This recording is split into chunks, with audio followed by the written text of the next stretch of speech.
final day of our long trip to the counter-revolution and revolt and debates around the extremisms. It will be the first panel today.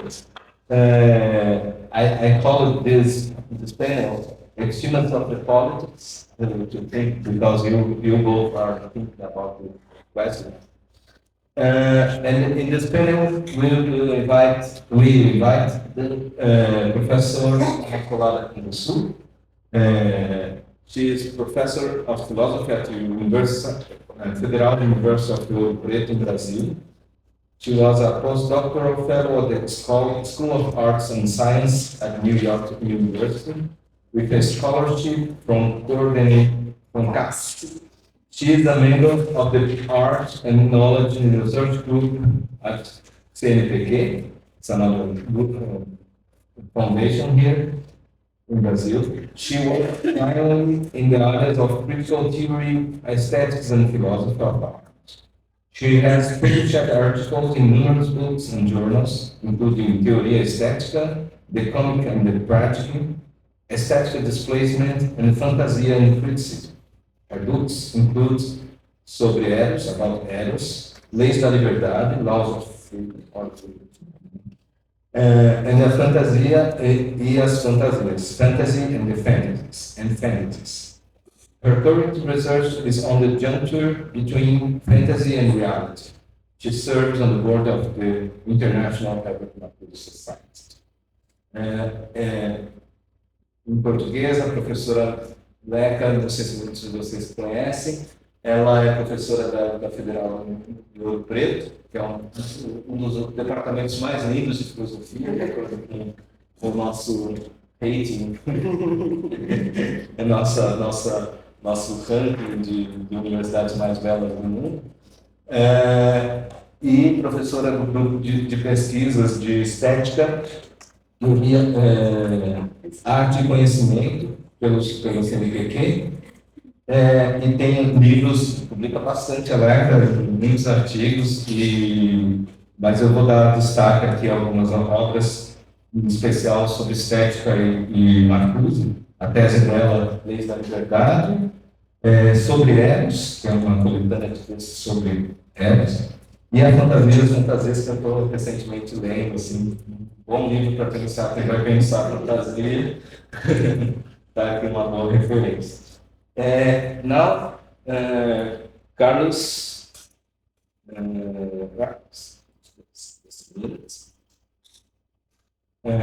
Professor Carlos Gomes Camarena,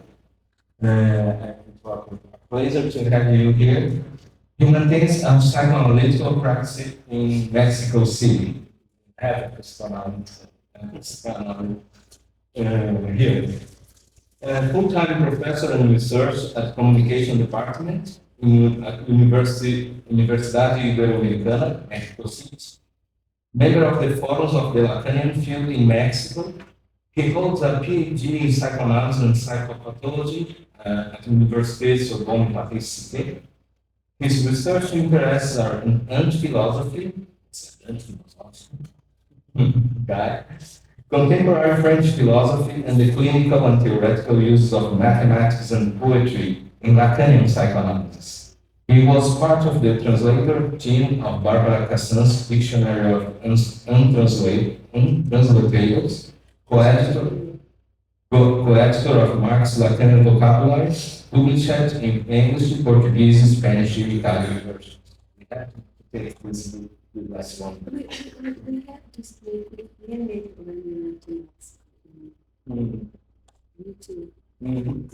Okay. Just to translate here, o professor Carlos ele é um psicanalista, então nós temos finalmente um psicanalista aqui de raiz, que pratica na cidade do México essa psicanálise. Ele é professor de tempo integral e pesquisador do Departamento de Comunicação da Universidade Ibero-Americana do México, membro dos fóruns lacanianos, do campo lacaniano, no México. Ele tem um doutorado em psicanálise e psicopatologia na Universidade de Sorbonne. Seus interesses de pesquisa são a antifilosofia, a filosofia francesa contemporânea e os usos clínicos e teóricos da matemática e da poetria, da poesia na psicanálise lacaniana. Ele foi parte do grupo de tradutores do dicionário dos intraduzíveis da Bárbara Cassam, e tem um livro muito interessante sobre, ele é coeditor desse livro, de um dicionário que se chama Vocabulário Lacan Mais, que foi também traduzido em português e que a gente tem curiosidade. Então, quem sabe fazer uma mesa a respeito sobre dessa publicação. Então. One day to invite you to speak about this vocabulary. It will be an event, a presentation of a book launch in Curitiba in 2 days. Nice. So go to the paper series. We follow the sequence. Professor Immaculada, but first with the paper interweaving ecstasy agama, alienation from alienation. Okay, and then Carlos. Good morning, thank you for coming, St. Carlos, St. Silvio. I wrote my paper in Portuguese, so Silvio will help me to show the texts where I read to write my text, so you can read not my text, but the text I use that's much more better than mine. You will read some quotes of Plato, Lacan, and Herbert Marcuse. And I will talk. So it's not what I'm saying, but where what I'm saying comes from, you know? And that's now important. Gabriel, dá o tempo, eu sugiro que você leia e dê o tempo da leitura, porque não é exatamente o que eu vou falar. When Silvio asked me to this meeting on epistemism, I was very curious because it's not my area, and I think I found a phenomenon described by Marcuse, where this situation appears. The phenomenon is what Marcuse calls alienation from alienation. This is a phenomenon provoked by the aesthetic experience. Aesthetic experience alienate the person from the alienated world. So we call this alienation of alienated, and I will try to show you how we can deal with the link between agama, epistemism, and alienate from alienation.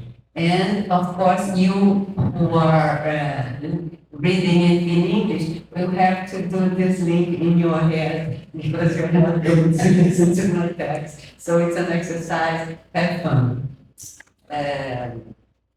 Então, vou começar em português. Entrelaçamentos, estímulo, ágama e alienação da alienação. Eu usei como epígrafe um verso de um poeta carioca, mas que mora em Brasília há muito tempo, chamado Francisco Alvim. Ele escreve assim: há um fora dentro da gente e fora da gente um dentro. Veremos como estímulo, termo cunhado por Lacan para nomear algo próprio da intimidade percebido no exterior, e também uma via de mão dupla, nomear algo de exterior, de outro dentro de si, como isso pode ser percebido no que os gregos denominavam ágama, conforme uma ligação estabelecida pelo próprio Lacan. Indo além, pode ser também observado na experiência estética capaz de, ao mesmo tempo, nos mostrar algo íntimo fora de nós e algo de outro, uma alteridade dentro de nós, criando a dimensão da extimidade. Nesse último movimento, utilizaremos reflexões de Herbert Marcuse a respeito da alienação provocada pelas obras de arte, apresentadas, sobretudo, na década de 1970, e em Contra-Revolução e Revolta, que é esse livro que a gente está comemorando, né? E mais tarde na dimensão estética. Na introdução da leitura que fará do simpósio escrito por Platão, Lacan declara-se espantado por este texto ter sido copiado por gerações de monges medievais, sobretudo sua parte final, o discurso amoroso de Alcibiades, porque é um discurso extremamente erótico, né?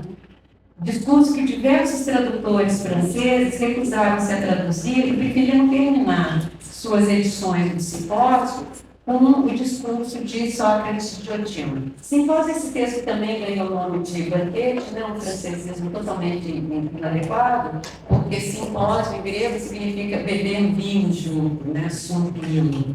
E banquete é o banquete, um termo que aparece muito depois. Lacan explora o sentido de ágoma no seminário 8 e aí ele retorna na proposição de 9 de outubro de 1967 sobre o psicanalista da escola. Esse é o termo, é o título do texto.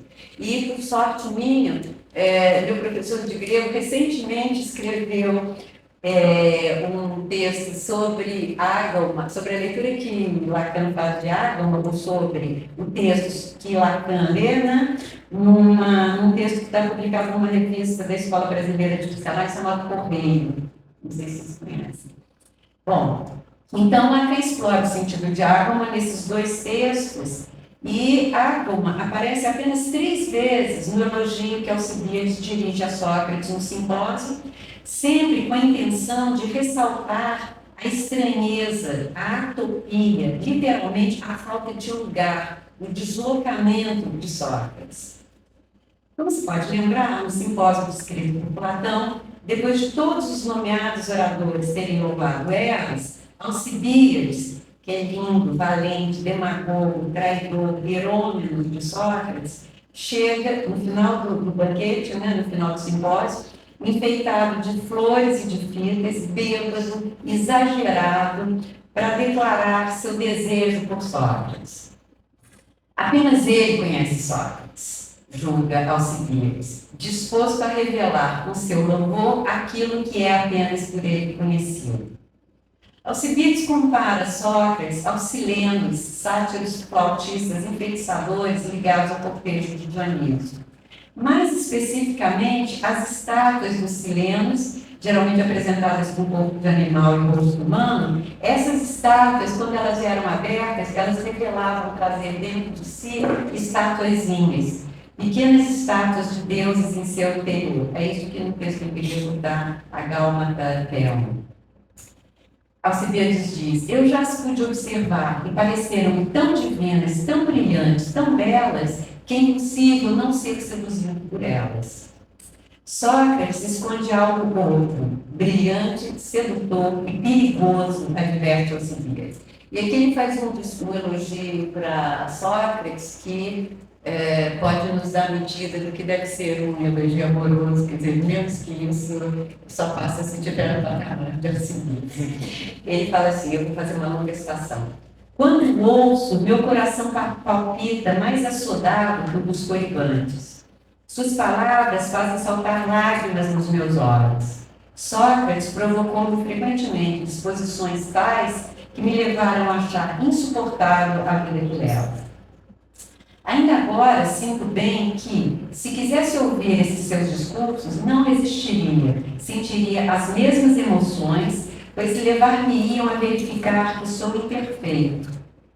Experimento na sua presença um sentimento que julgaria não existir em mim. Ele, Sócrates, é o único na presença de quem sinto vergonha. Deste modo, lhe fujo como um escravo, e quando o vejo, coro os erros passados, e muitas vezes desejo que ele desapareça do mundo. Contudo, se isso acontecesse, se ele desaparecesse, creio que seria ainda mais infeliz, ao ponto de não saber como poderia viver sem ele. Sócrates, quando fica sério e se abre, não sei se alguém já viu as estátuas lá dentro, os ágamas, né? Eu, por mim, já as vi muitas vezes, e tão divinas elas me pareceram, com tanto ouro, com uma beleza tão completa e tão extraordinária, que eu só tinha de fazer imediatamente o que Sócrates mandasse. Os discursos socráticos trazem algo outro dentro de si. Em ágama encontra-se em jogo a ideia de semelhança na alternância entre exterior e interior, entre ocultar e mostrar, entre fechar-se e abrir-se ao meio. Ao ouvir Sócrates, confessa Alcibiades, ele se vê num estado de excitação entre atração, dor e vergonha. Outra citação, Alcibiades falando de Sócrates.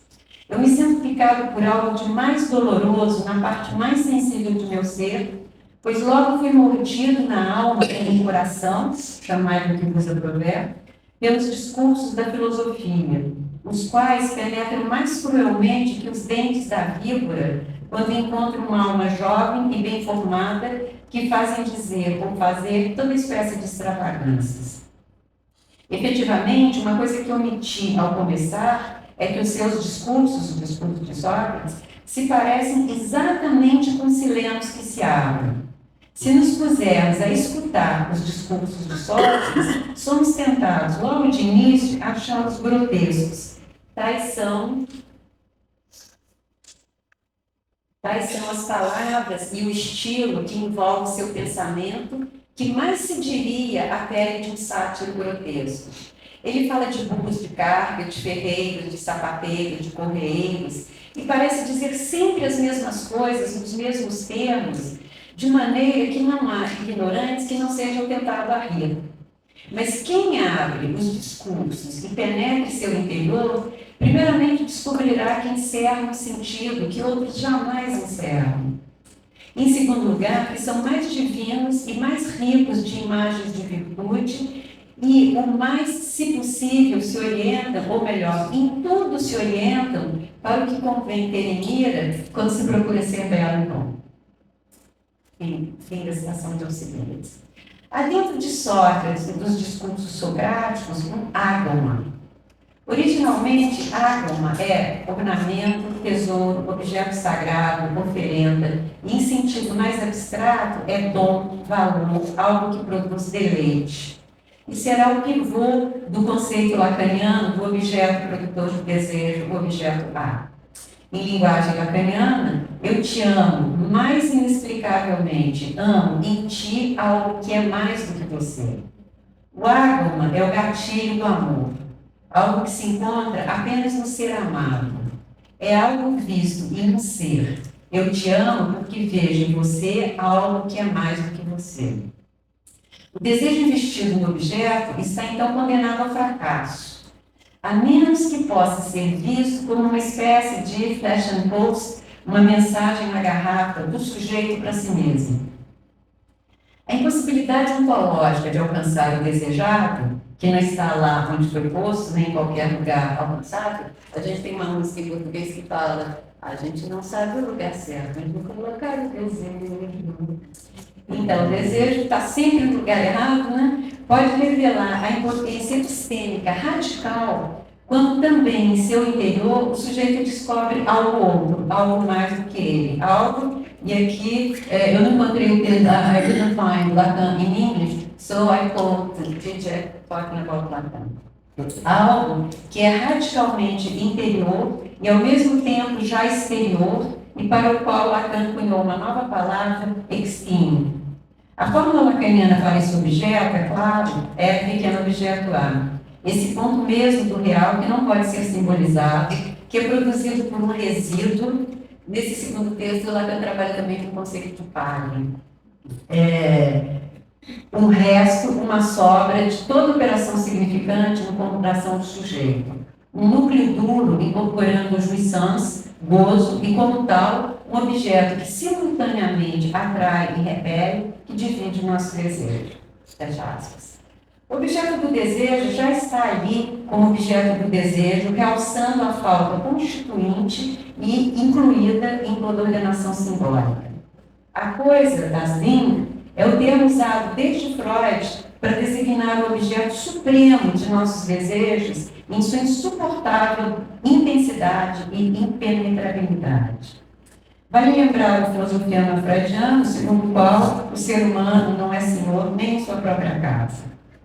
Para o elemento que resiste à simbolização, que resiste a ser simbolizado e integrado na ordem simbólica, Lacan cunha o neologismo extimidade, seria uma intimidade externa.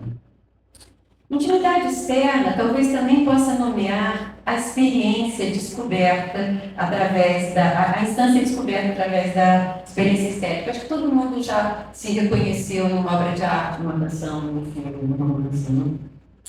Essa experiência é capaz de levar à percepção de algo íntimo fora de si e ou de algo outro dentro de si, ao arrebatamento provocado pela descoberta da própria intimidade figurada em um objeto exterior, em uma obra de arte, objeto capaz de revelar o trânsito de mão dupla e, em nosso interior, despertar-nos emoções que talvez julgássemos jamais fôssemos capazes de sentir. Essa é a frase de Freud sobre os poetas. Os poetas despertam em nós emoções que jamais nos julgávamos capazes de sentir.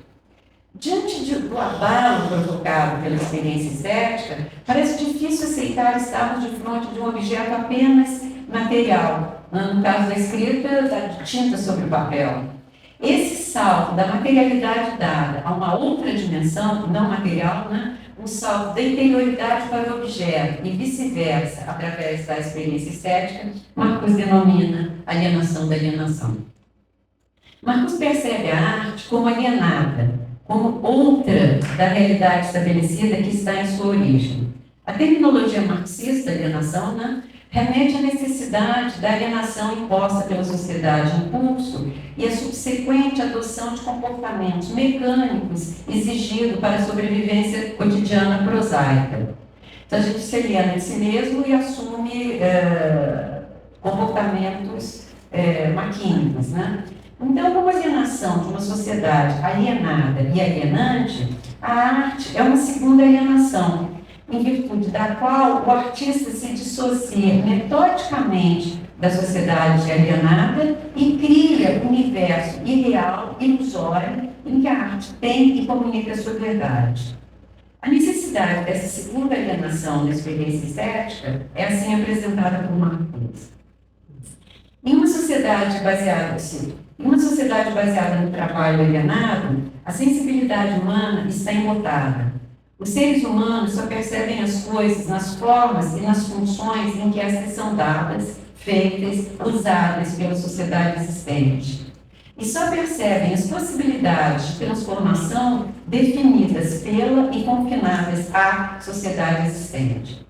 Logo, a sociedade existente é reproduzida não só na mente, na consciência, mas também nos sentidos dos seres humanos. E nenhuma persuasão, nenhuma teoria, nenhuma argumentação pode romper essa prisão, a menos que a sensibilidade fixa e petrificada dos indivíduos seja dissolvida e aberta a uma nova dimensão, até que a familiaridade opressiva com o mundo objetal dada seja quebrada em uma segunda alienação, essa que nos afasta da sociedade alienada.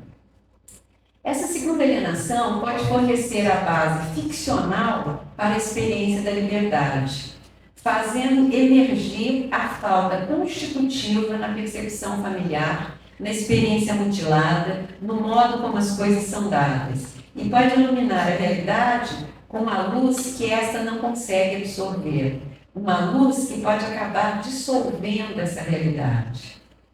A liberdade da experiência estética, que transcende as formas dadas, pode se converter em um conceito regulador da razão, em um guia para outras formas de percepção, de acordo com as próprias potencialidades dos objetos.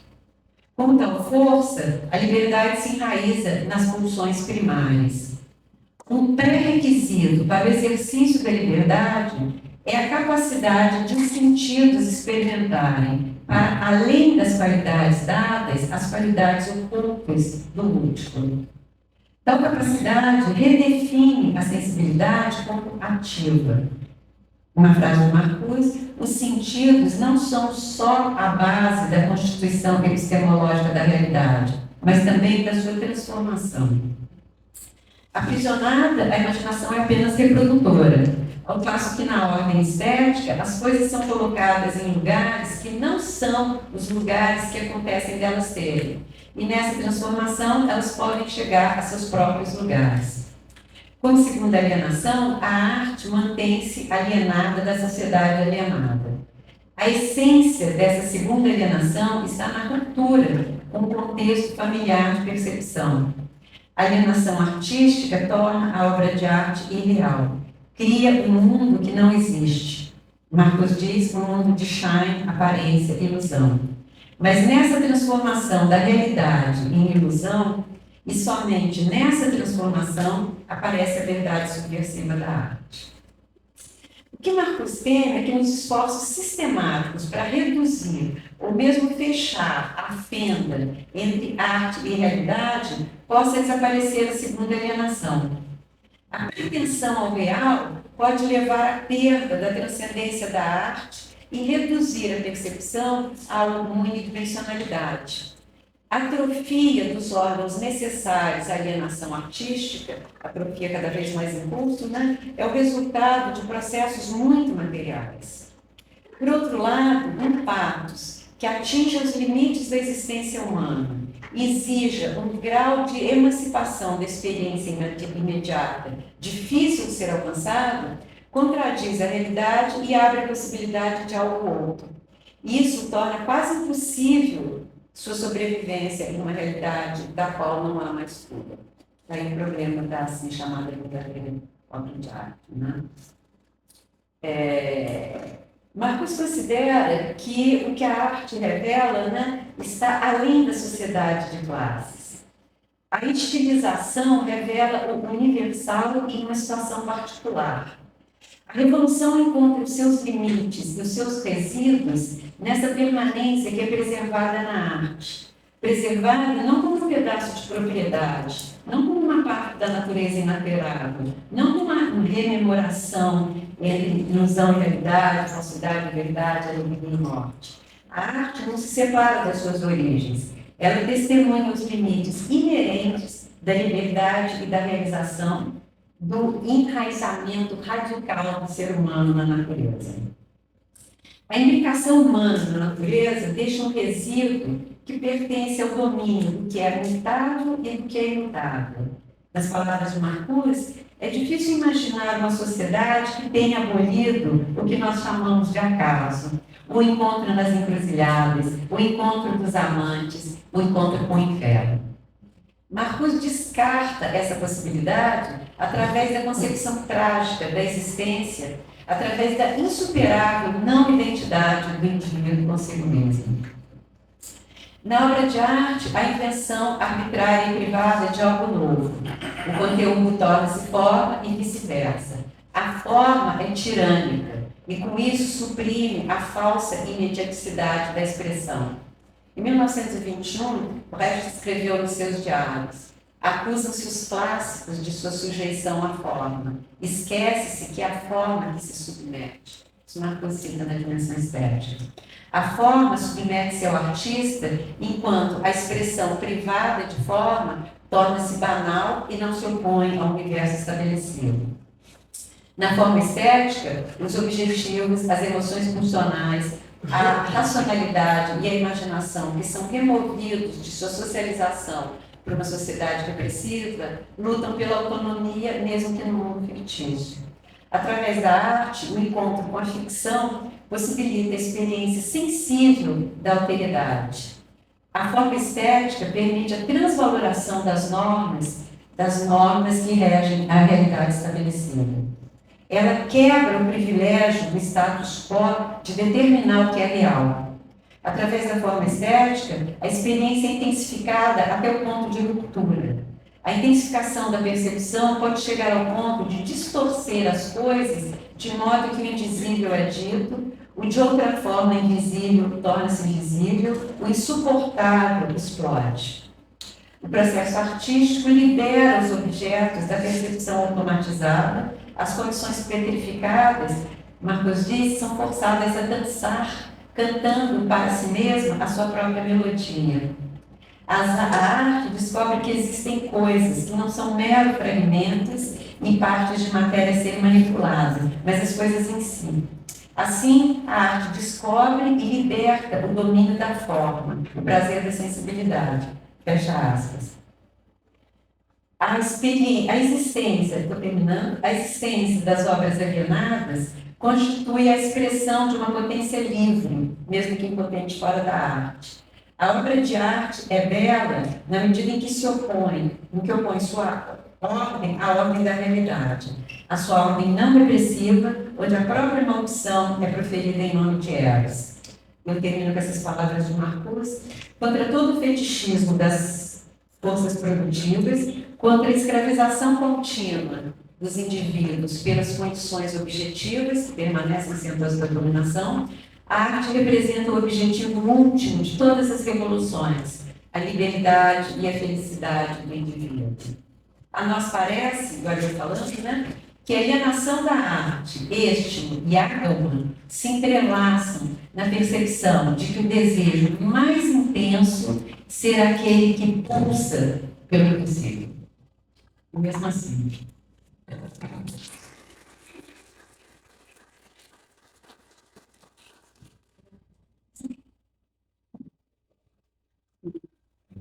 Now we are going to the next paper. Professor Carlos Camarena will introduce us Psychoanalysis and Revolution, Lessons from the Global South as a guise of tribute. Thank you, Silvio.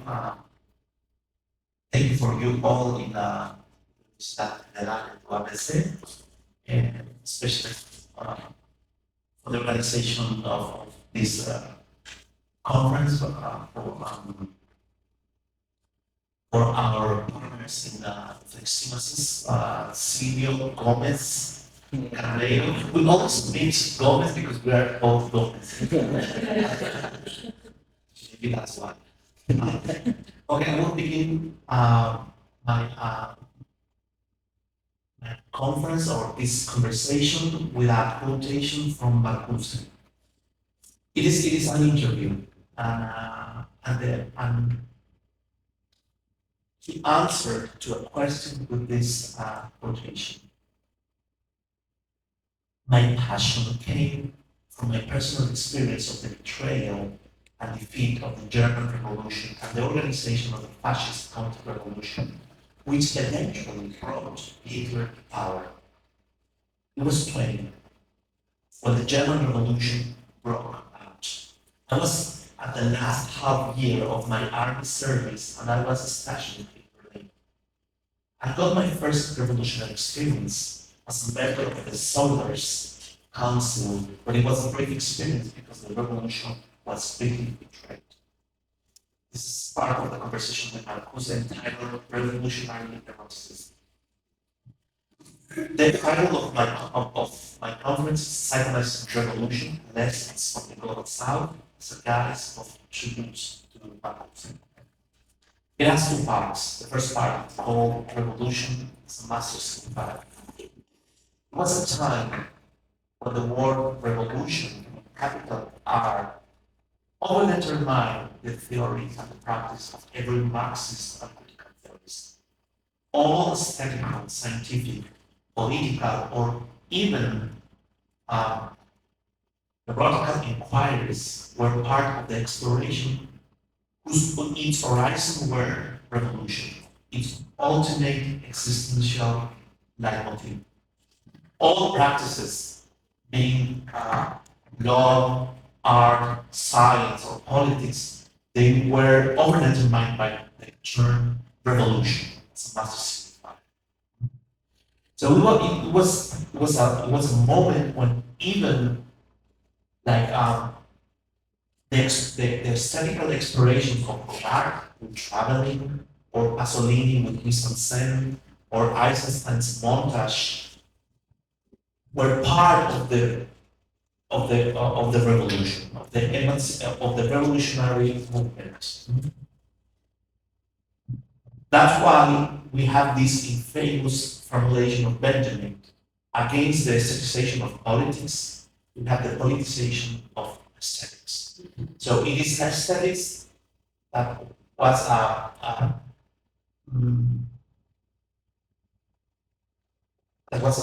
linked with revolution. Revolution was superior in terms of character. So that's why it's very interesting, an article from Badiou, from Alain Badiou in 1969, that it's called The Autonomy of the aesthetical process, because it's a kind of separation of the aesthetics from politics. That was adventurous from Marco Badiou, because he used to be a Maoist. At that time, the zeitgeist was the convincement that something was about to begin, and not this nowadays apocalyptic horizon where we have the feeling that everything is going to end, or worse, collapse. History has had at that time a clear psychomeaning and orientation. It was irremediably teleological. We had the conviction that socialism and eventually communism would arrive. It was an inexorable event. It will occur necessarily and not in a contingency in Lacanian parlance. Reactionary was the one that wanted to slow down the inevitable march of the history. In this sense, it was the reactionary that was exposed in the imaginary impulse. I repeat, in this sense, it was the reactionary that was exposed to the imaginary impulse. Nowadays, revolutionary, we are those that were exposed to imaginary impulse. It was a time of Hegelian auto-dissolution of power and state. The internal structure of revolution had three moments. First, the instituting and foundational act.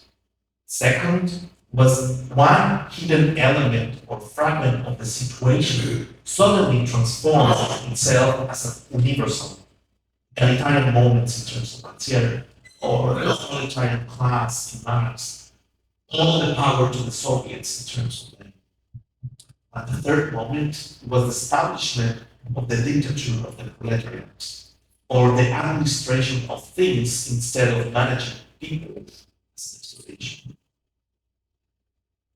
Nowadays, we don't have this kind of teleological, finalist, metaphysical concept of emancipation or as a social movement. Now we have an internal structure of an event. We are thinking more in terms of contingency and not a necessary thing. There is no institution that could, in this sense, that there is no unnecessary internal structure of the revolution, but a contingent structure of the event. There is two moments: the moment of the instituent and the moment of institution. It's a kind of dialectical movements. There's no institution, for example, marriage, that include the instituting act at stake or at work, as, for example, love. Love is falling in love is the instituent moment, and institution is marriage, or at least the promise of loving all together, all our life. So there's the instituent moment and the institutional moment. The true revolutionary act is to allow the institution not to suffocate the emergence of the event, and for the institution of the potential, this instituting moment. In this sense, the Paris Commune was an event without institution.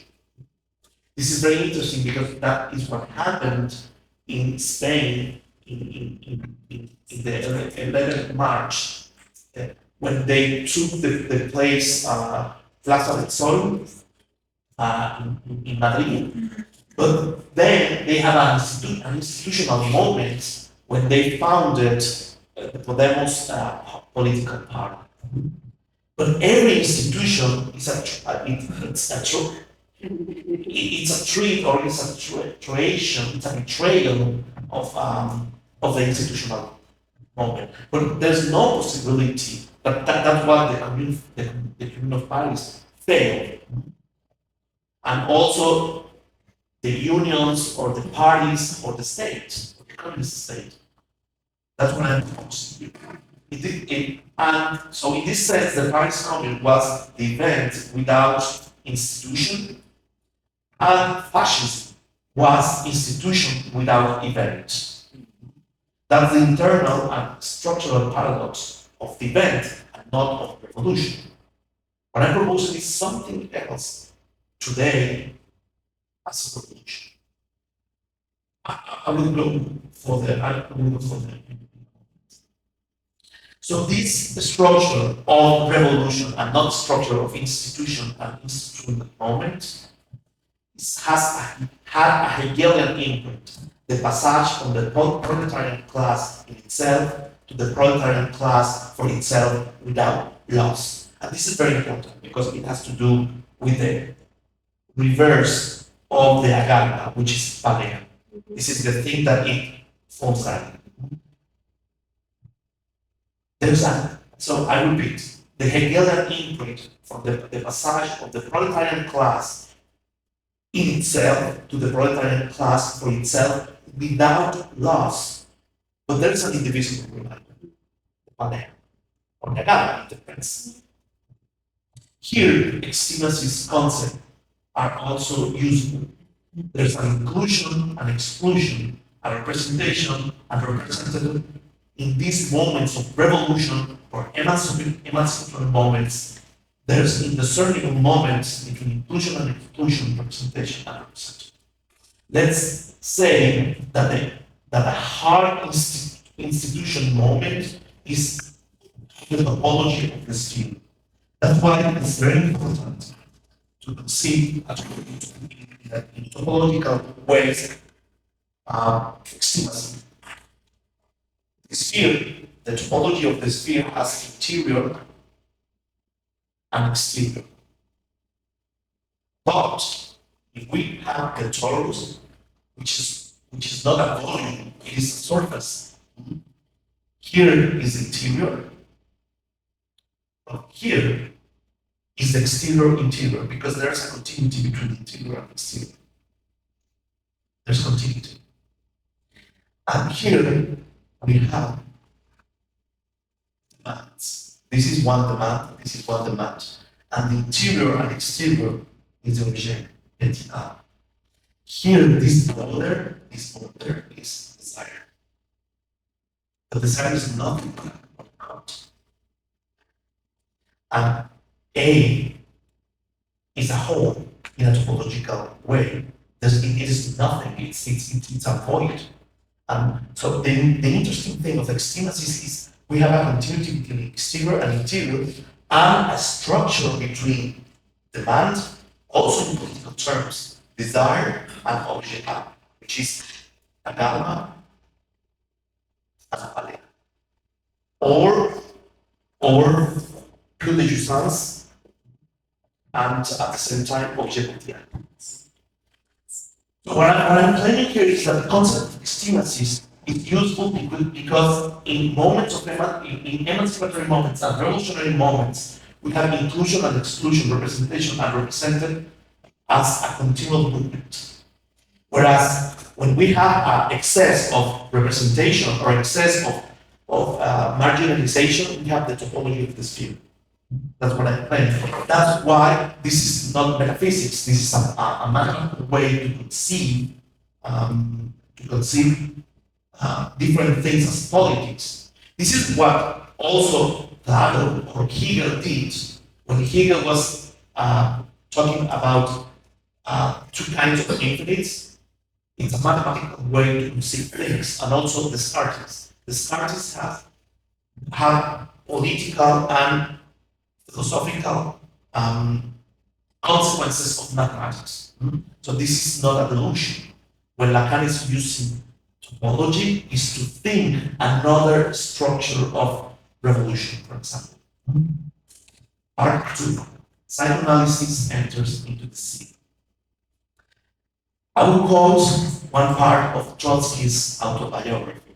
I quote. He's talking about Lenin. He insisted, Lenin, that I take over the commissariat of the interior, saying that the most important task of the moment was to fight off counter-revolution. I objected and brought up, among other arguments, the question of nationality. Was it worthwhile to put into enemy's hands such an additional weapon of my Jewish origin? Lenin was lost his temper. I quote, "We never having a great international revolution, of what importance are such trifles?" End of quote. A good-humored bickering began. "No doubt the revolution is great," I answered. "But there's still a good man fools left. But there are still a good many fools left. But surely we don't keep still with these fools? Probably we don't, but sometimes one has to make some allowance to stupidity. Why create additional complications of that concept?" What I'm claiming here is that this discussion between the universal of Lenin and the contingency of Trotsky, these additional complications of his Jewish nationality, is part of the subjectivity. And this is the interesting part of psychoanalysis. So, what is the interesting part of Global South and psychoanalysis to add to this problem of the crisis of the concept of the mass signifier of revolution? Lacan and Freud, we know, they are conservatives at the end, but subversive conservatives. Later on, we can discuss the word subversion between emancipation and revolution. They were not leftists, but in a way, they were radicals. They included subjectivity into the problem. So that's why psychoanalysis brought bad news for the problem of politics. The question is how to take into account the problem of subjectivity, the indivisible reminder, without being a cynicist, or without being a lucid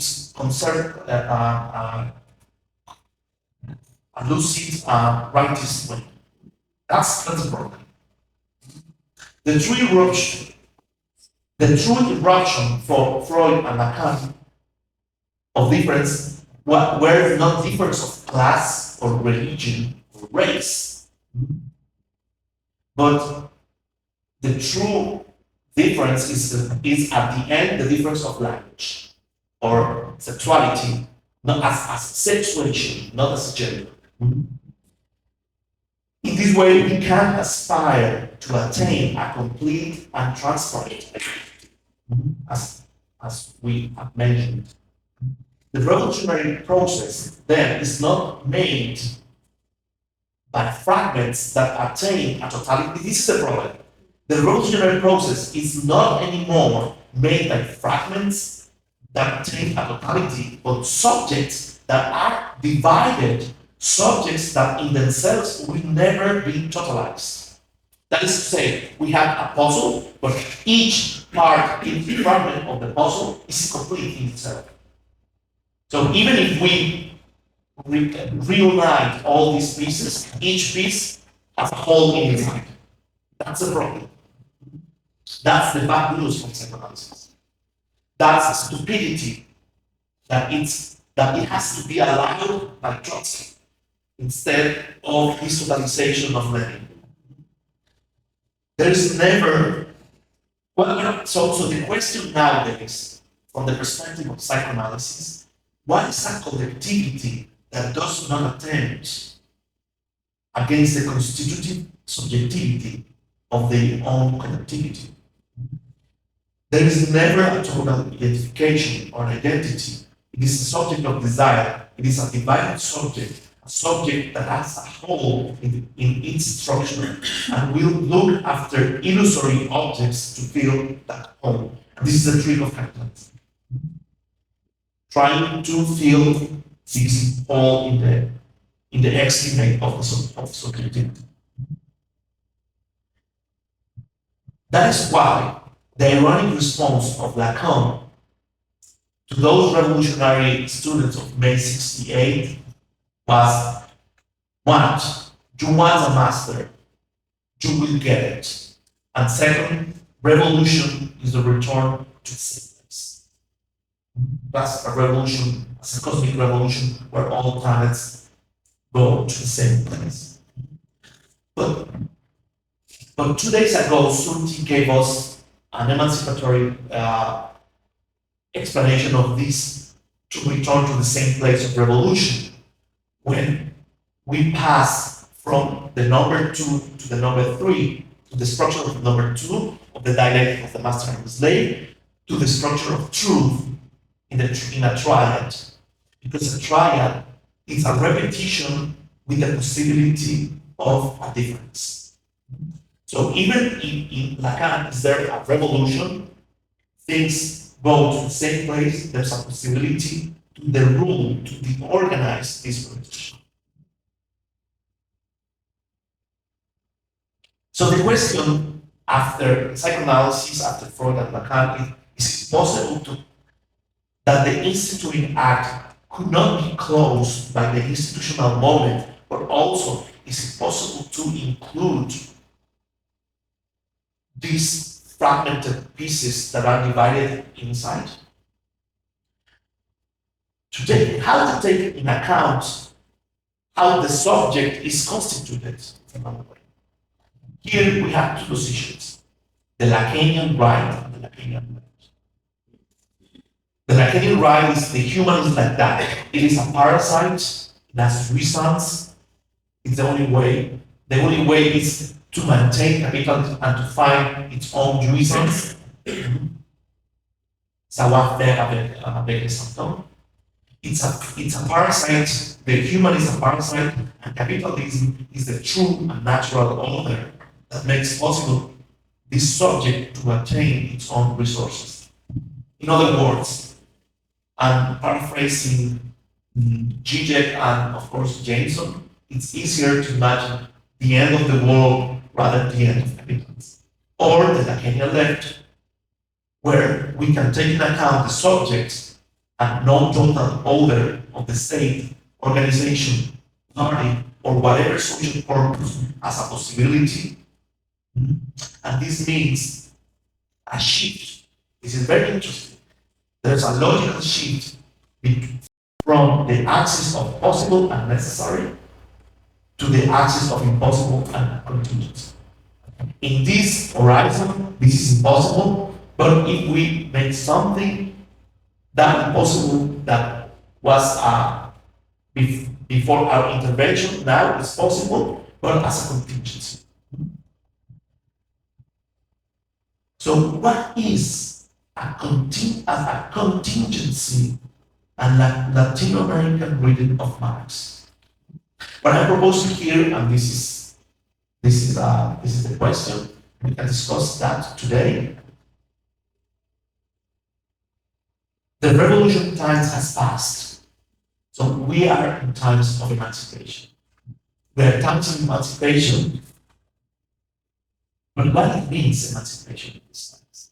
Or as Nadia Guardi asked us, why is so difficult today to find a new master signifier? So this emancipation is what Badiou, it's called the communist hypothesis, a series of requirements to produce a new signifier, a new horizon. But nowadays we're in times of emancipation, not of revolution, but how to inhabitate, turn emancipatory times without being a right-wing fascist or a racist. That's my question. But for me, we have to assume that that revolution is there, and we have to mourn on that signifier. This is also part of psychoanalysis, how to mourn of something that we already lost.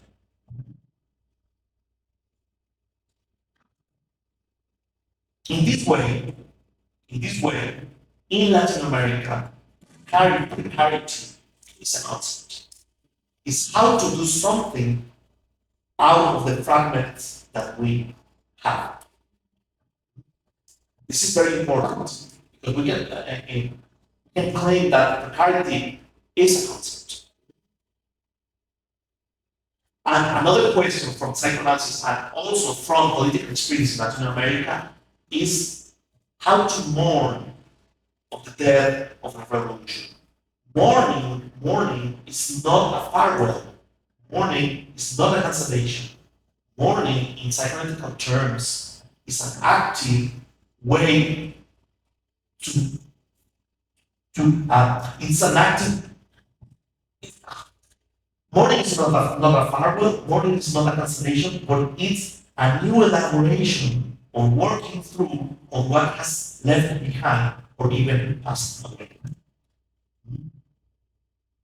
The grammatic of revolution has changed, and even its semantic meaning has changed. In capitalist revolution, it's everything that is renewed to stay the same or to give capitalism more expansion or intensity. So revolution has already appropriated by capitalism. Revolution is this movement of renewal to make the things the same. Emancipation, on the other hand, has no metaphysical inertia and it has no guarantee by any historical laws. We have to accept that capitalism is not a mechanism that will ruin its own operation by its own contradiction, as in Marx or accelerationism. And it is not a necessity, as right-wing Hegelians or Fukuyama or even Byung-Chul Han claims. So, in emancipatory terms, instead of revolutionary terms or metaphysical terms, we have a kind of negative moral formulation. It is possible not to have capitalism. Because capitalism is also a contingency. It is not necessary. And this is the difference between the cynical Lacanians. We don't know what would emerge, but it is possible to interrupt capitalism because also capitalism is a contingency. This is against right cynicism and skeptical lucidity. That's why an interest on Lacanian Brazilian psychoanalysts, because they integrate Marxism with emancipatory politics. So, and fiction. So one of the lessons of the 20th century is that capitalism won't be ruined by its own contradictions. Actually, lives from a crisis, or even its capitalism is the name of non-ending crisis. And that's why Alenka Subhash that we dream of apocalypse as the end of non-ending crisis of capitalism, which is the ironic inversion of Jameson's dictum. It's easier to imagine the end of the world rather than the end of capitalism. So COVID crisis, ecological crisis, or even Ukrainian war crisis is a new model of capitalistic accumulation, as we have shown by the late events of the last 3 years. 2008 crisis was a new model of capitalistic accumulation by exploitation that is not arranged by the worker capitalist contract, the production of surplus value event within those who does not work, even the unemployed consume and also produce non-paid social production. I won't go further in this part, but we can explore that any crisis it's a gain for capitalism accumulation. In this way, capitalism is not an hegemony. Capitalism is in reality power, and power is experience. It is not an interior force that oppresses us. This is also part of the metaphysical conception of revolution. It is not an exterior that oppresses us. It is an inside and outside us. It is all around us because there's a continuity between interior and exterior. The power exercised by capitalism is inside us. And the power exercised by the It's the same. Extreme estimate, as you might know, it is not only a neologism that collapses the words interior and exterior. It is the superlative of exterior. Whereas intimate is the superlative of interior, more interior than interior is the intimate. Estimate is more exterior than exterior. That's why it's so difficult to capture the power exercised by creativity, because it's so exterior or interior, because there's power in capitalism is the interior that exerts power from the point of extremism. Hegemony, a term coined by Gramsci, but reappropriated by Ernesto Laclau, could be used here. If capitalism is power, hegemony is a fragmented construction of divided pieces of resistance to this estimate power or this intimate power. It is a patient construction of collectivity through differences. It's the organization of network of apparatuses, what Lacan called reservoir of knowledge or savoir faire, that could interrupt some instance the circular power of capitalism. One of the novelties of the so-called Freudian left, Wittgenbach and Herbert Marcuse on the head, is to conceive power as something libidinal, as subjective microfascism, a circularity between objects and subjectivity. In this sense, Judith Butler's psychic mechanisms of power are only conceivable through Freud and the Freudian left. This is important to Marcuse, and this is why counter-revolution and revolt is so important. This point also explains how the semantic coordinates of revolution with capital R has changed. Revolution is the question of how to overthrow power, but emancipation is the question of how to deactivate, in the context of contingency, the circulation between the interior and exterior mechanisms of power in an hegemonic way. That is to say, with differences articulated, fragmented subjectivities. Even it is possible to have emancipatory politics at the interior of capitalism. The question is now what kind of afterlife. The question is not what kind of afterlife is possible when we overthrow capitalism, but how to construct a life that could not be appropriated by capitalism. This could be also articulated in the following way. Is there a labor that doesn't produce surplus value? This is very important in clinics because patients suffer from surplus. They have the market as the latest horizon. The theoretical coordinates in Latin America for the global south are Ernesto Laclau, theology of liberation, and psychoanalysis. Our events are Salvador Allende's election and the Latin American communist hypothesis. That is to say, the Latin American sequence of popular presidents.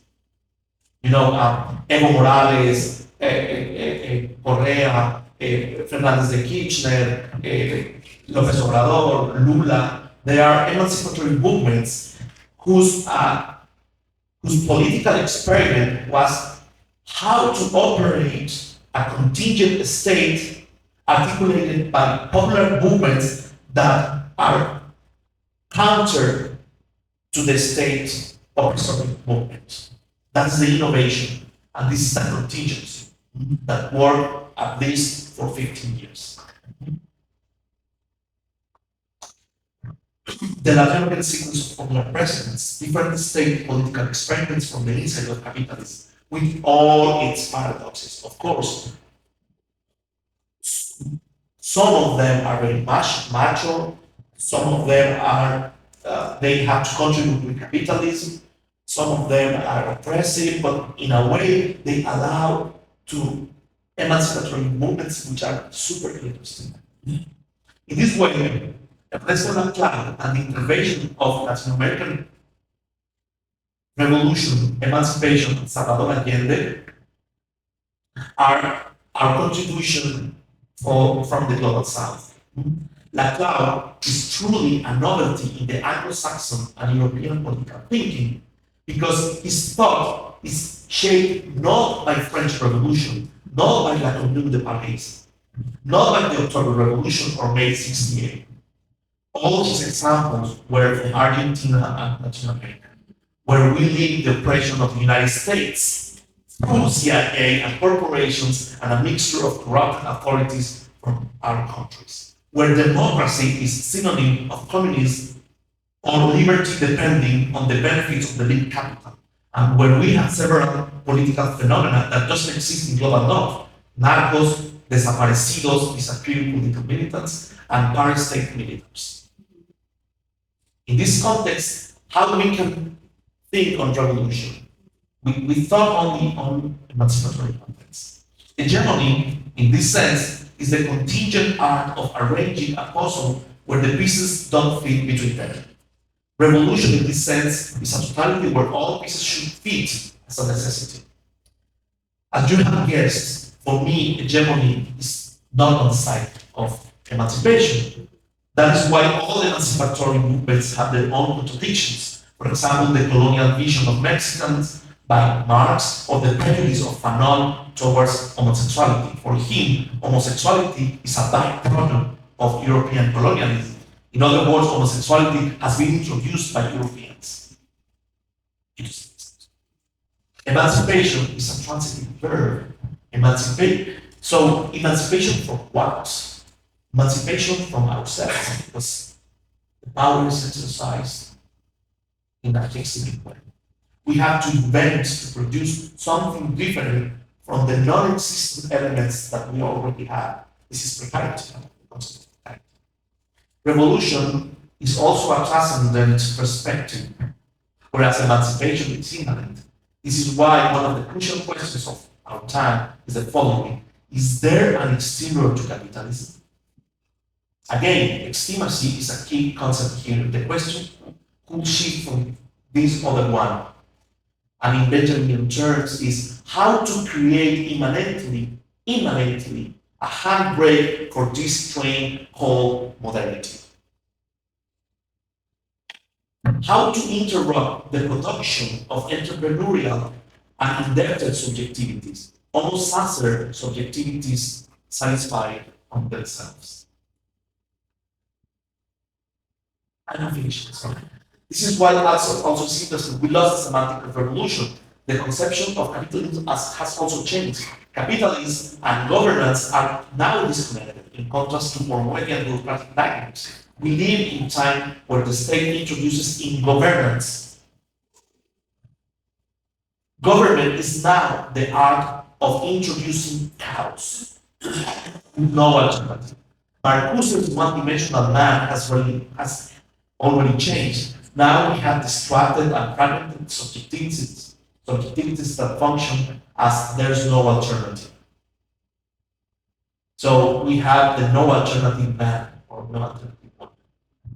This is also why liberty and freedom are two signifiers stolen and managed now by the right-wing thought. COVID and climate change crisis are two demonstrations of this phenomenon. As we can see, there's a metaphysical side of revolution. It is modernity or colonialism. Is power or language the natural soil of subjectivity? What social bonds? It doesn't answer the part now.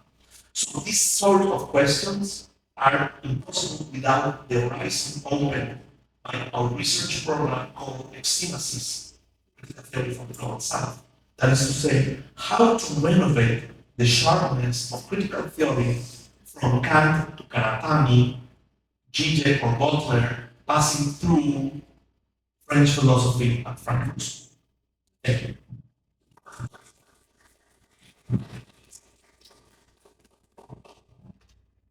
Thank you both for these amazing papers.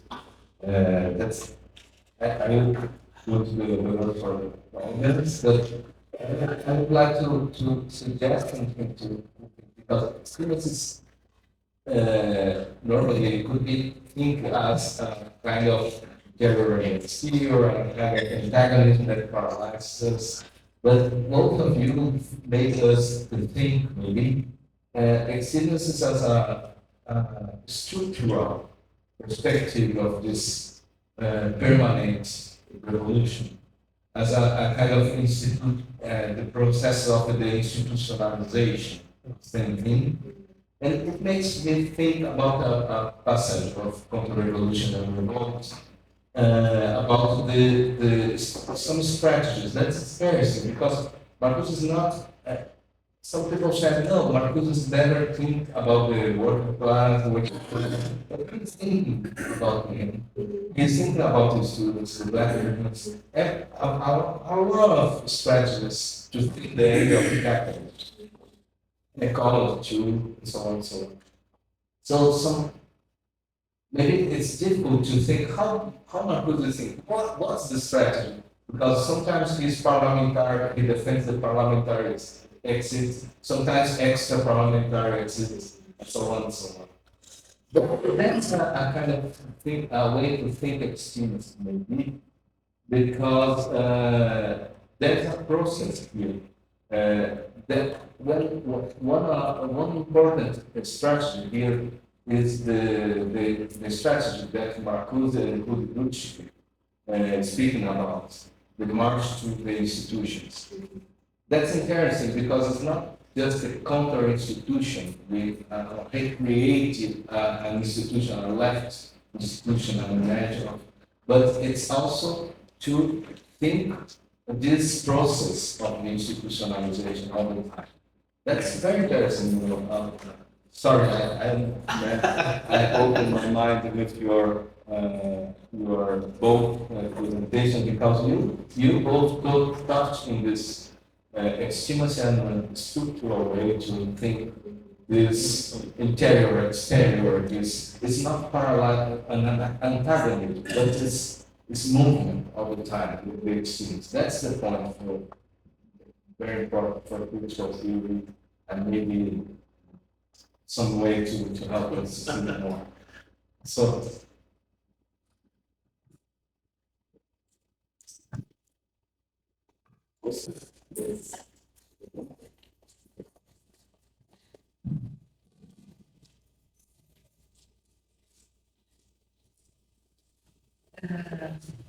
vou aproveitar o mundo do português e vou seguir o português. Bom, em primeiro lugar, eu queria agradecer muito as duas falas. Acho que foram duas falas assim, muito importantes e que conversaram entre si. Deixa eu pegar meus olhos aqui que caiu.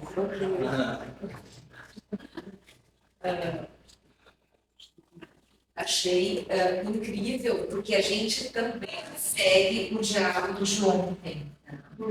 Então, eu queria devolver um pouco a questão para a Leca. Eu acho que quando ela colocou a questão de ontem, ela já vinha formulando o texto de hoje.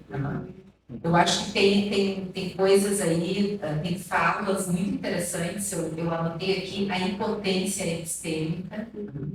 Eu achei algo muito importante para nós. E acho que a Leca vai falando ali do... Eu estou chamando de Leca, posso, né? A Leca vai falando da questão do objeto A, que é aquilo que constitui o sujeito, que é o mais íntimo, mas que, na verdade, está fora. Eu acho que tu traz também essa construção muito interessante que o Lacan faz a partir do banquete, onde ele fala do amor de transferência, mas quando ele fala do amor, eu acho que também ele fala do ódio. Eu acho que falar sobre o ódio é algo que nos interessa hoje, porque é um sintoma na cultura, é um sintoma no país, né, como a gente já vem falando, os discursos de ódio, enfim. E o ódio tem a ver com essa implicação com aquilo que eu vejo como do outro, mas que, na verdade, eu estou ali implicado. Então, eu estou aqui falando essas coisas pensando naquela cena que tu trouxe, o que fazer com as pessoas que estão na frente dos quartéis generais, né? Falando de questões que a gente não acredita, mas como seguir na direção de construir o laço e não de fazer um antilaço social. Então, assim, eu acho que o nosso tempo ele traz discursos que vão nessa via dos nacionalismos, dos racismos, das misoginias e que vem se adotando muitas práticas de abuso, que eu diria assim, que são de poder, mas que também a gente vê até no nosso campo, né? Abuso de saber / poder. E acho que a gente realmente precisa pensar muito, porque a gente não está falando do outro, a gente está falando de nós. Então, discursos que transmitem uma verdade, né? Um saber puro. E aí eu estou aproveitando aqui um pouco a concepção marcosiana, mas que também é a concepção lacaniana. E eu acho que isso a gente vê mesmo em grupos de intelectuais letrados. Né? Então, essa discussão a gente precisa fazer. Tá? Isso acaba criando aí campos imaginários, né? que tanto tem a ver com esses lugares de poder, saber, como tem a ver com isso que a gente vê nas ruas. De uma maneira, eu acho que o Safato tocou também nisso, é a guerra constante, nós e eles. Bom, e aí eu nos entendo como agentes de transformação. Nós pensamos a cultura, nós pensamos o laço social. E aí eu acho que aqui vem uma questão que é para os dois, que é para o Carlos também. Né? Quer dizer, como é que a gente pode trazer os efeitos revolucionários que decantam desse conceito tão bonito da intimidade? Como é que a gente pode trazer isso para as nossas relações? Né? Quer dizer, como é que a gente pode dar consequência para essa noção do objeto A como um lugar vazio? E claro que a gente sabe que tem o caminho da análise, né, Carlos? O caminho da análise na clínica. Mas eu acho que o nosso desafio, e aí especialmente talvez na América Latina, né, com toda a questão da precariedade que tu fala, a nossa questão é fazer a psicanálise operar. Então, como é que a gente pode avançar desde a ética psicanalítica, que é justamente a ética da falta? E aí eu acho que dá para a gente pensar um pouco no sentido de que a política da psicanálise é a falta, é a transmissão dessa noção. Como é que a gente pode fazer isso avançar na cultura e no laço social, para além da clínica? Acho que é mais ou menos isso. Não sei se é bem uma questão, mas é para a gente pensar junto. E é o que as falas de vocês um pouco me produziram. Uma conjugação de continuidade.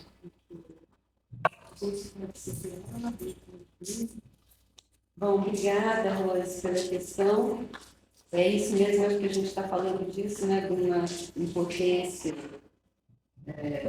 sistêmica. E talvez fosse interessante perceber isso não como uma forma de, não através de uma institucionalização, mas perceber isso como algo natural. Né? Quer dizer, é próprio da natureza humana essa dimensão trágica de perceber os seus próprios limites. E é isso que cria, se a gente pega o Nietzsche, né? É isso que vai criar tudo assim chamado véu de Maia, né? A impossibilidade de lidar com os próprios limites. É tão simples falar isso, né? Quer dizer, o ser humano como um ser que percebe os próprios limites e não consegue lidar com eles. E aí cria todo o espalhafato no qual a gente vive, né? Todas essas histórias. E, do meu ponto de vista, a gente está num momento histórico, filosoficamente, da história da filosofia, que é muito interessante, que é o momento em que a gente está se defrontando com isso, né, com esse problema que é a necessidade de atravessar todos os artifícios que a gente criou para não ver as próprias limitações. Né? Então, quando o Carlos estava falando sobre contingência e necessidade, eu lembrei que na história da filosofia, né, como que até um certo ponto o mundo era visto como um grande mecanismo, tudo era visto como um grande relojoeiro, né? Tudo ocorria segundo uma necessidade ontológica. E hoje em dia a gente está no ponto que o universo ele não é mais, não tem nenhum Deus, nem Deus tomando conta da gente, muito menos um relógio botando as peças no lugar, né? Mas a gente vive num cosmos em constante produção, e claro que isso afeta o pensamento filosófico, né? Então, a questão é exatamente essa, quer dizer, como viver sem o discurso do mestre? Né? Como viver sabendo que você não vai saber? Então, porque ao mesmo tempo que a gente tem essa percepção na teoria, a gente quer uma vida segura. Né? Todo mundo quer chegar em casa e encontrar suas coisas, né? Que os objetos não tenham se movido, e ter um emprego, esteja lá, o pagamento sai no dia, todas essas histórias são necessárias. Então, eu acredito que essa é uma questão. E a encarnação dessa questão é o outro. Carne dessa questão é o outro, né? Porque o outro é sempre irredutivelmente outro, né? Que a gente vai dizer por linhas dele dá. O nosso limite, ele está sempre na nossa frente. A gente lida com ele o tempo todo. Isso é muito doloroso. E daí fica a questão, que é uma questão que eu tenho também, a mim me angustia profundamente, que eu sou incapaz de lidar com o outro.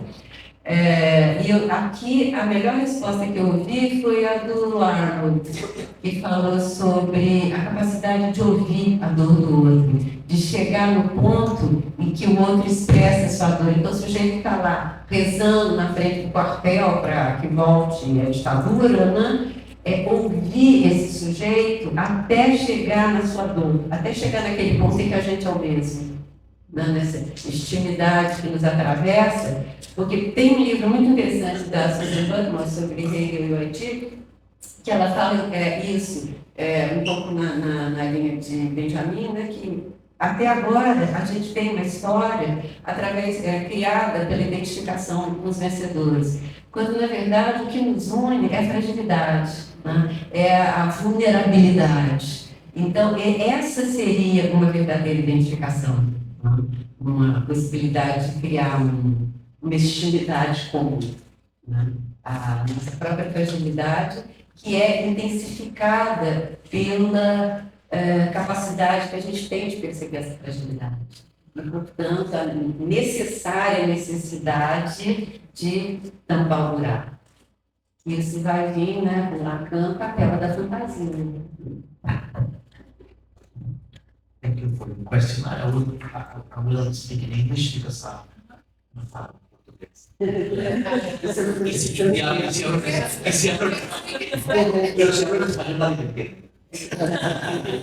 So, okay, what I try to do is, on one hand, this is the way that we're thinking emancipatory movements in Latin America. We don't think in Latin America that there's revolution. It's so sad, and it has a risk because if we don't have a new master signifier, is it possible to do something? That's a huge question. And Ernesto Laclau is in a way one of the legacies that he theorized not in the European horizon, but from the Latin American horizon. Maybe it's not the best solution. Maybe it's really not, but it's very clear from this part. So what I try to articulate is what is the alternative? How we are thinking our emancipatory movements articulated with critical theory from the global south, especially from Latin America. Maybe we have a lot of questions. We have some kind of contingent answers to this crisis of the revolutionary horizon. Maybe they're not the same. Maybe they're not the best. But this is the kind of answers that we are generating here in Latin America. This is one of the points that I wanted to say. I'm not giving, of course, I wouldn't say that I'm giving the cognitive math of the future. That's not possible. I'm sure that in Africa they have different articulations and super interesting ways of thinking theory with the events. But at least it's interesting because extremism also is there. The center way of thinking because we are between Europe and Latin America because Ernesto Cloud has to articulate something for Latin America out of French thinking, which is and we in extremism we have a very important estimate point in the global south, which is in the global south of the north south. Slovenia, of course. Slovenia is a kind of marginalized global south in the north south, in the global north. It's like a country. It's not. Yes. This is on one part. My first answer. The second answer is that it is very important for psychoanalysis to have clear some logical or topological thinking. What I'm claiming with Lacan and with Badiou is that mathematics is thinking. Mathematics is thinking. It's not a model, it's a new way of thinking. If we don't use topology, we have naive theory. That's my point. So when we talk about, for example, the objet petit a or the gamma, that means that we have the big other and we have the subject. But the interesting part is that alienation is structural. There's no subjectivity without alienation. This is why this is the bad news from psychoanalysis, but also from Marcuse. That's why Marcuse it's obsessed with original repression. Because the thing is, we cannot get rid of the other. We cannot get rid of the master discourse, I will claim. But the big other has a lack. And the subject, when the subject finds that the big other has a lack, the subject has the possibility to exist. But the interesting thing is that in this point of intersection is the intersection of two lacks. And this is me. Because it's not the intersection of two positivities. And this is why it's very dialectical. And this is highly kind of metaphysical. But it's topology. This is the objet petit a. The objet petit a is the thing that has to fall in order to have subjectivity. This is the possibility of not being captured by the big other. So, and this is the intersection of two lacks. It is no positivities. And this is super interesting. This is the novelty that topology or logics can allow us to think. That's why estimate and these kind of things are not just language concepts. They are highly articulated to logics or to topology. I have a question for you. In your answering Rose, you said that it's impossible to live without a master discourse. I believe it's true in Lacanian universe. But in the history of philosophy, our big master was Socrates. And Socrates was condemned to death because he doesn't have a master discourse. You know, all he knows is that he doesn't know. And he lives, as everybody knows, he lives in Athens like a vagabond, underdog. And this was very dangerous for the state. The accusation was that he was disturbing the young people with his question, that of course questioned the power of the state, the knowledge, the knowledge of the master. You see, I think that in philosophy, don't have a big. I wrote this when reading in American. You ask, it's necessary to find a new master. It's necessary to find a new master signifying, or said this, is it necessary to mourn the loss of the master? And I think that in Lacanian discourse, psychoanalysis, I not talk about this universe, I know nothing about it, but in philosophy, we must begin with the fact that we don't know. We study philosophy, studying the systems that fail. You know, Kant fails, Hegel fails, everybody fails, because of the extended impossibility, the extended limits. So we live all the time without trying to find a discourse. And this is the morning of philosophy, you know, how to, and now it's always the discourse of science. The scientists today, the guys who win the Nobel Prize, they know they are dealing with axioms. They don't have the truth. You know, they know that their discourse is not the truth, definitely. So I think it's hard to accept that we can live without the master discourse. Outside your universal psychoanalysis. Just one brief commentary on that. This is what Roger and Collier wouldn't accept, because after modernity, when modernity began, this is a huge question, because is capitalism, colonialism, and modernity the same thing? I'm tempted to say yes,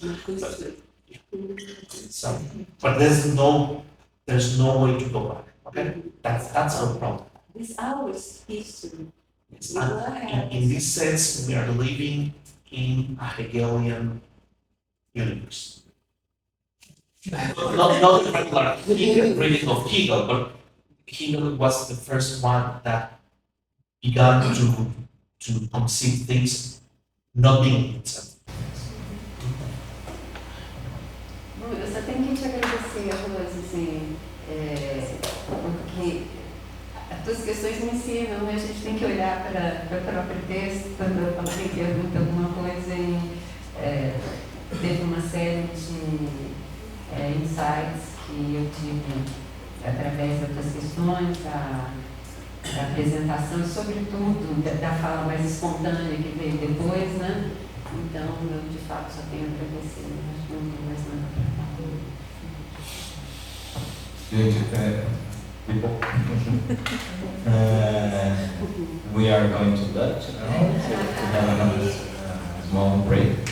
And then we will return at 2 p.m. Vamos voltar para as 2 horas com a mesa Critique of Violence. With Alexia Bretas, Sally Catillo, and Professor Robespierre. Obrigada.